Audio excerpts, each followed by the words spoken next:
नियतीचा फेरा म्हणा किंवा आणखी काही, मी आणि माझी विधवा वहिनी एका वादळी पावसाच्या तडाख्यात सापडलो आणि आमचे भिजलेले शरीर एकमेकांच्या बाहुपाशात गुंतून त्याला सुखाचे अंकुर फुटले.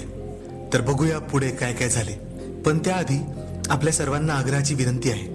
अतिशय मेहनतीने आम्ही तुमच्यासाठी नवनवीन आणि सुंदर कथा आणण्याचा प्रयत्न करतोय.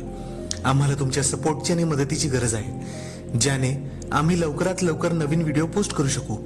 म्हणून व्हिडिओ खाली असलेले थँक्स बटन दाबून आम्हाला सहकार्य करा आणि आमच्या चॅनलला जास्तीत जास्त लाईक, शेअर आणि सबस्क्राईब करायला विसरू नका. आज सईच्या डॉक्टरची अपॉइंटमेंट होती. मी सईच्या केसांच्या सुगंधाने उठलो. आकाश दाटून आले होते, म्हणून मी सई वहिनींना लवकर आटपायला सांगितले. आमचा नंबर येईपर्यंत 11 वाजले होते. डॉक्टर शर्मा ने सगळी हिस्ट्री ऐकली आणि वहिनीला तपासले. पुढे त्याने सांगितले की नवरा आणि बाळ जाण्याच्या दुःखाने तिला एक जबर शॉक बसला आहे. त्यामुळे ती काय करते आहे याचे तिला भान राहत नाही. उपचार करूया आपण, बघूया. कधी कधी 1 महिन्यात तर कधी कधी 5 वर्षानंतरही पेशंट बरा होतो. त्यांचे ऐकून आम्ही हॉस्पिटलमधून बाहेर पडलो तर पाऊस फारच कोसळत होता. मी ऑफिसमध्ये कॉल केला तर मला सांगितले गेले की लोकांना घरी पाठवले जात आहे. मी ऑफिसमध्ये येण्याचा प्रयत्न करू नये. वहिनींना घेऊन मी गाडी शोधू लागलो, पण रस्ते जाम झाले होते, गाड्या मिळत नव्हत्या. वहिनींच्या हातात हात धरून मी चालायला सुरुवात केली. आम्ही चालत निघालो. धो कोसळणारा पाऊस आणि बुडायला लागलेले रस्ते यात दोघेही आम्ही नखशिकांत भिजून 2 तासांनी घरी पोहोचलो.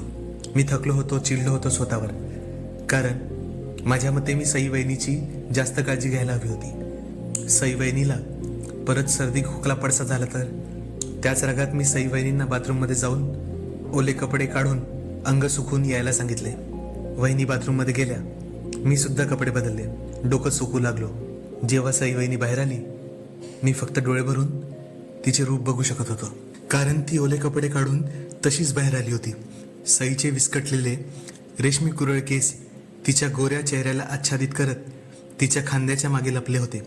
तिचे संगमरवरी शिल्पकलेने कोरलेले खांदे पावसाच्या पाण्याने चमकत होते. थंडीने घडी घातलेल्या रिकामा हातांच्या कोंदण्यात श्वासाबरोबर उसळणारे भरलेले ऐवज आणि त्यावर गोलसर मधाळ तपकिरी रंगाचा लवलेश.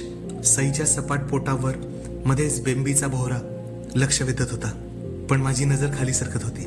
सईच्या पायांचा संगम आणि त्या आडून पाझरणाऱ्या झऱ्याचे अमृत सईच्या भरलेल्या मांडीच्या आतल्या बाजूने वाहत होते. मी बेडवरची चादर घेतली आणि सईला माझ्याच पाशवी नजरेपासून वाचवताना तिला माझ्या मिठीत घेतले आणि मी रागाने ओरडलो, सई, अगं तुला वेळ लागली आहे का? मी सईच्या घाबरलेल्या नजरेत बघितले. माझा सगळा राग माझ्या मनातल्या सगळ्या बंधनाच्या बरोबरीने गळून पडला. मी सईला आज जाताना कपडे घेऊन जायला सांगितले असते तर ती तशी आली नसती. मी जर दादाला भेटायला तयार झालो नसतो तर तो त्या रस्त्याने गेला नसता आणि सई अशी झाली नसती. मी दादाला सईबद्दल सांगितले असते तर दादाने तिच्याबरोबर लग्न केले नसते आणि ती आज विधवा नसती. सगळी माझी चूक होती. माझ्या संयमाचा बांध फुटला. मी सईला घट्ट मिठीत घेत बोलू लागलो, सई राणी, तुझा काहीच दोष नाही. तुझा कधीच दोष नव्हता. तू मला 6वीत प्रेमात पाडले नव्हते, तो मीच होतो. घरच्यांच्या दबावामुळे तू मला नकार देत दुसऱ्याबरोबर लग्न केले आणि तेही योगायोगाने नितीन दादासोबतच. यातही तुझा दोष नाही. दादाची अकाली जाणे यातही तुझा दोष नाही. मी माझ्या प्रेमाची आहुती दिली, पण ती माझी स्वतःची मर्जी होती. त्यात तुझा काही दोष नव्हता. मलाच काही कुणालाही ठाऊक नव्हते की दादाबरोबर असे काही घडेल. मला माफ कर सई. मी अजून सहन करू शकत नाही. मी नीच आहे. मी तुझ्या अशा परिस्थितीत स्वतःला काबू करू शकत नाही. पण तू माझी होशील का?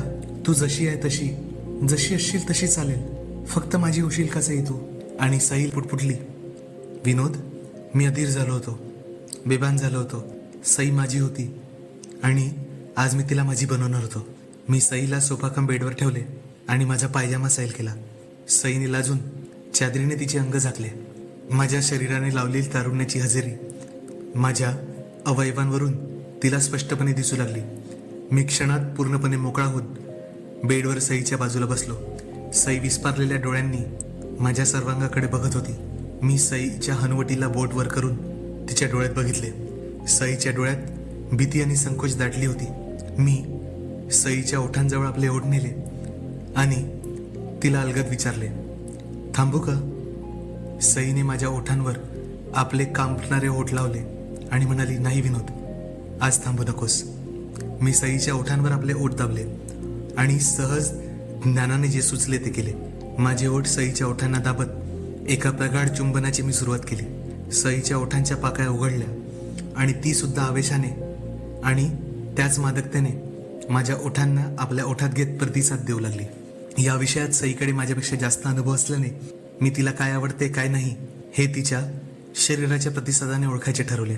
सईचे चुंबन घेत असताना तिचे हात माझ्या छातीवर फिरू लागले आणि मी सईच्या पाठीवर माझे हात फिरू लागलो. मग सईने माझ्या पाठीवर हात नेत मला तिच्यावर ओढले आणि मी अलगद तिच्या मिठीत खेचला गेलो. मी सईच्या उत्तेजनेने जळणाऱ्या नजरेत बघत तिला माझ्या मिठीत घेत अंगाखाली घेतले. सईने माझ्या डोळ्यात अलगद बघितले. तिच्या थरारणाऱ्या मांड्याला स्पर्श करत मी स्वतःचा मार्ग तयार केला. सईवर अलगद उपडा पडलो आणि नैसर्गिक रचनेने अलगद सईच्या खजिन्याचा दरवाजा ठोठावला. सईने घाबरून खोल श्वास घेतला, पण मी संयम पाळला. सईच्या कानाचे आणि गालाचे चुंबन घेत तिला वेळ देऊ लागलो. हळूहळू सई माझ्या खाली हालचाल करू लागली. सईच्या उत्तेजनेने आधी शिखर गाठले होते, आता ती मला तिच्यावर ओढू लागली आणि सई आपोआपच वर उचलली गेली. मी सईच्या नजरेत जळणाऱ्या उत्तेजनेला बघत नजरेनेच तिला विचारले आणि तिने सुद्धा नजरेनेच लाजत होकार भरला आणि माझी हालचाल सुरू झाली. सई कणली. मी थांबलो, पण सईने माझ्या कमरेभोवती आपल्या पायांचा विळखा घालत मला स्वतःजवळ ओढत म्हणाली, विनोद, तुला माझी शपथ आहे, मी काहीही बोलले तरी थांबू नकोस. मी पण 5 वर्षे थांबले होते, आता आणखी थांबू नकोस. मला तू आपली सई बनव आज. खरंच मला आपली सई बनव. मी सईचे खोल चुंबन घेत तिच्या केसांना घट्ट धरले आणि त्वेषाने तिच्यावर चाल करून गेलो. सई माझ्या घशात किंचाळली, पण ती सुद्धा आता बेभान झाली होती. मी तिला आता माझ्या रूपाने अनुरूप आनंद देऊ लागलो. सई बेभान होऊन रडत होती. माझे चुंबन घेत मला घट्ट बिलगत होती. मी सईचे हे मादक रूप बघून वेडा झालो होतो आणि बेछूटपणे वागू लागलो होतो. मी पुढचे 5 मिनिटच तग धरू शकलो आणि तसेच सई सुद्धा माझ्या मिठीत आखडली. तिच्या गोऱ्या देहावर लाळी चढली. मी हरलो. बंधने फोडत सईत सामील झाले. आम्ही दोघेही आपापल्या प्रेमाला स्वीकारून शरीराने आणि मनाने तृप्त होऊन झोपी गेलो. सकाळी मी त्या स्वप्नातून डोळे उघडले तर सई माझ्या कुशीत नव्हती. मी बघितले तर सई माझा शर्ट घालून ड्रॉवरमधून काहीतरी काढत होती. सईने गर्भनिरोधक गोळी खाल्ली आणि खाली पडलेले ओले कपडे उचलले. मी म्हणालो, सई. सई चपापली आणि मान खाली घालून बाथरूममध्ये गेली. मी सईच्या मागे गेलो आणि टॉयलेटमध्ये तिला मागूनच मिठीत घेतले. मी म्हणालो, सई, तू बरी झालीस? सई हुंका देत म्हणाली, हो, मी बरी आहे. आता मी लवकरच गावाला जाईन. तुम्हाला माझी चिंता करायची गरज नाही. मी तिला मिठीत घट्ट पकडून म्हणालो, कधी? सई म्हणाली, तुम्ही मला मिठीत घेऊन सांगितले होते की माझा दोष नाही. माझा हुंका बाहेर पडला आणि मी बरी झाले. आता तुम्हाला माझी चिंता करायची गरज नाही. मी गोळी घेतली आहे आणि काही होणार नाही. मी सईला घट्ट पकडून म्हणालो, आणि मी तुला जाऊ देईन असे वाटले तुला? सई अंग चोरत म्हणाली, मी विधवा आहे. तुम्हाला बऱ्याच चांगल्या मुली मिळू शकतील. पण मी म्हणालो, पण जर मला तूच हवी असेल तर? सई रागाने बोलली, माझ्यासाठी कधी बोलला नाहीत. गेल्या 2 वर्षात कधी जवळ येण्याचा प्रयत्न केला नाहीत. माझ्याबरोबर फक्त ते केले म्हणून बोलताय का? मी आरशात आमचे प्रतिबिंब दाखवत तिला म्हणालो, तुझी आणि दादाची जोडी ही सीतारामाची जोडी वाटत होती, पण आपली जोडी बघ बघ, राक्षस आणि त्याची बंदिस्त परी दिसत आहेस. मी कधी स्वतःला तुझ्या प्रेमाच्या लायक समजलेच नाही आणि आता मी सगळी भीती आणि लाज सोडून तुला मिळवणार. सईच्या डोळ्यात पाणी आले होते. ती माझ्या मिठीत वळली. सई माझ्या डोळ्यात बघत म्हणाली, मी नेहमी तुमचीच होते, पण तुम्ही चांगली मुलगी शोधा. माझे नशीब तुम्हाला लागायला नको. वहिनी, मला आवडेल त्या मुलीशी लग्न लावून द्याल? काका काकूंना तिच्यासाठी तयार कराल? सईने अवंडा गिळत मान हलवून होकार दिला. मी सईला घट्ट कमरेत पकडून तिला उचलून समोरच्या बेसिनवर बसवले. सई अलगद किंचाळली, विनोद, विनोद. सईने घाबरून आधारासाठी माझे खांदे धरले. मी तिच्या हातांमधून माझ्या हातांनी तिचा गळा धरला. सई विश्वासाने बघत मला म्हणाली, विनोद, काय करतोस? अरे, पडेन मी. मी खट्याळ नजरेने बघत तिला म्हणालो, मला धरून राहा. मला आवडलेली मुलगी पडलेली मला चालणार नाही. सई विरोध करणार होती. तोच मी शर्टची कॉलर पकडून शर्ट फाडून उघडला. शर्टची सर्व बटणे इतरत्र उडाली आणि मी सईची मादक किंकाळी गिळली. सईने मला घट्ट धरले होते. मी फाटलेला शर्ट उचलून तिच्या हातात आणला आणि तिच्या मनगटांना बांधून तिच्या हातांचे हार माझ्या गळ्यात अडकवले. सई लाजून म्हणाली, विनोद. मी सईच्या कानात फुसफुसलो, टॉयलेटमधले आवाज शेजारी ऐकू येतात, जास्त आवाज करू नकोस. मी सईच्या गालाला माझे ओठ लावले आणि तिने उत्तेजित होत श्वास घेतला. मी माझे ओठ तिच्या गालांवरून खाली सरकवत तिच्या जबड्यांच्या रेखीव किनाऱ्यावर सरकवले. सईचा श्वास थांबत थांबत सुटला होता.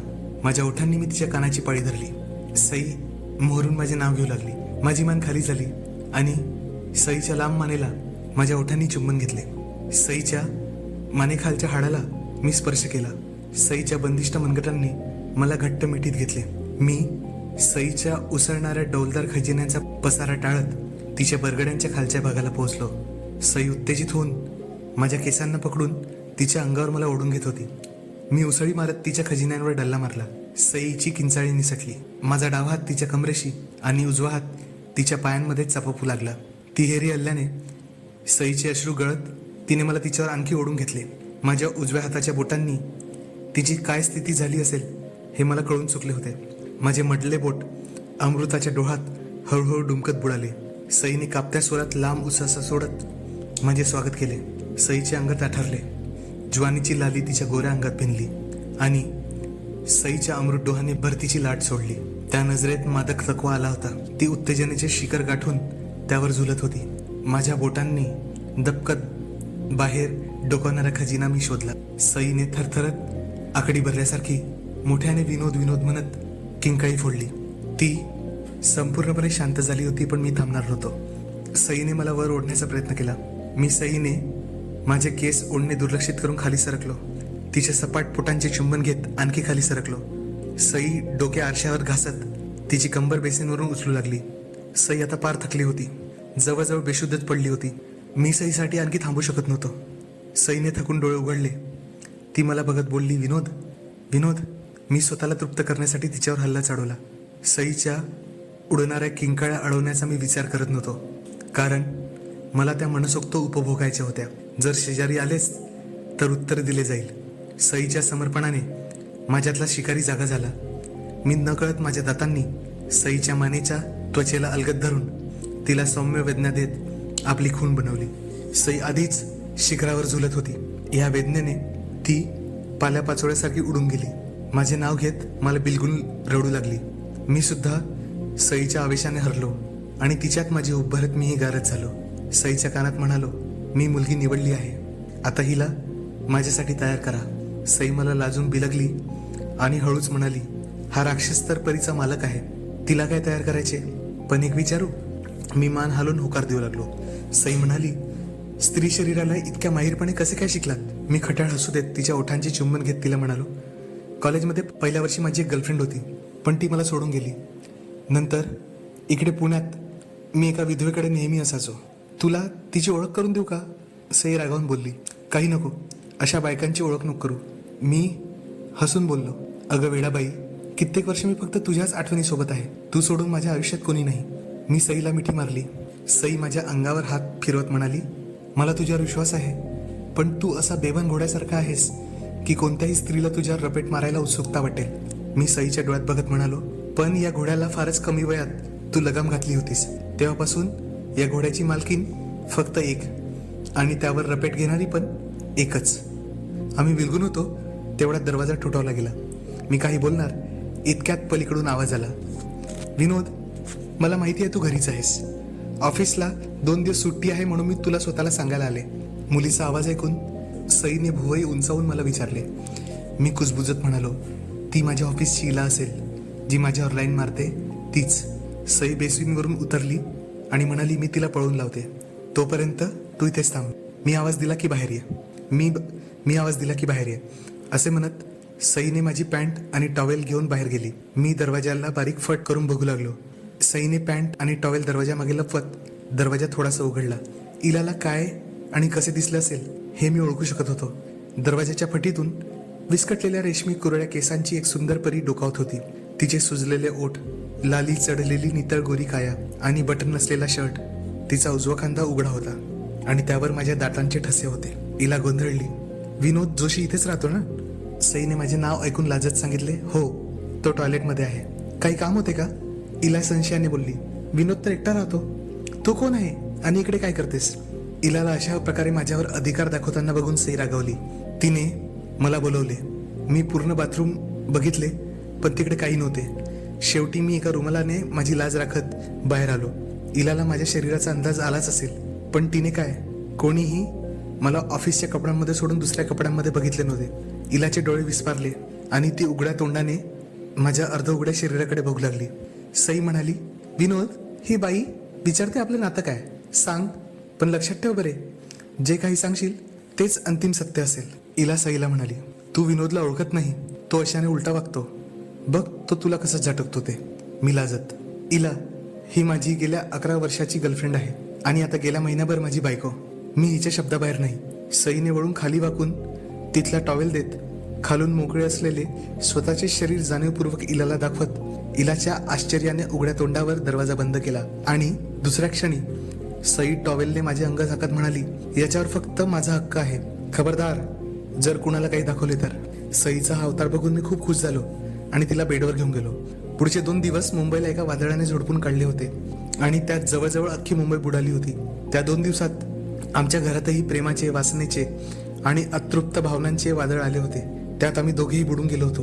2 दिवस आम्ही एकमेकांच्या मिठीत घालून गेल्या 10 वर्षात जे काही बोलू शकलो नाही, सांगू शकलो नाही, करू शकलो नाही, ते सगळं केले आणि परत केले. गुरुवारी वादळ शमले, पण तुडुंब भरलेली मुंबई आणि सईच्या प्रेमाने सुजलेली अंग पूर्वपदावर यायला आणखी 2 दिवस गेले. मी सईला समजावले होते की 2 दिवस आता आपण थांबूया, 2 दिवसांनी काही माझे प्रेम कमी होणार नाही, म्हणून मी तिच्या जखमी यौवनात काही थैमान घातले नाही. पण तिच्या ओठांनी शिक्षा देत मला सईने 2 दिवस एवढे झुलून ठेवले, जोपर्यंत मी हार म्हणून तिच्यावर पाशवीपणे तुटून पडत तिची पेरणी केली नाही. मी सोमवारी सईला घेऊन हॉस्पिटलमध्ये गेलो. सईला बघून ते आश्चर्यचकित झाले. त्यांनी माझे अभिनंदन करत म्हणाले की सई बरी झाली आणि ती बरी झाल्याचे सर्टिफिकेट दिले. सईने हुशारीने दाखवत कागदपत्र जमा करून स्वतःची नोकरी पक्की करून घेतली. काकूंनी दसऱ्याच्या मुहूर्तावर आमच्या दोघांचे लग्न लावून दिले. सई थोडी चिंतेत होती, कारण तिला पनवेलला नोकरी मिळाली होती. मी माझ्या ऑफिसमध्ये बोललो आणि मला बढती बरोबर आमच्या नवी मुंबईत असलेल्या ऑफिसमध्ये बदली मिळाली. मी आणि सईने बेलापूरमध्ये एक चांगला 2 BHK फ्लॅट घेतला आणि लग्न होईपर्यंत आम्ही लोकांना दाखवायला वेगवेगळ्या खोल्यांमध्ये राहायचे नाटक केले. मी आणि सई आता खऱ्या अर्थाने परिवार मिळाल्यानंतर पूर्ण होतो. तर मित्रांनो, तुम्हाला ही कथा कशी वाटली आम्हाला नक्की सांगा आणि मोहक मराठी कथा या चॅनलला लाईक, शेअर आणि सबस्क्राईब करायला विसरू नका. लवकरच आम्ही तुमच्यासाठी परत एखादी नवीन कथा घेऊन येऊ. तोपर्यंत धन्यवाद.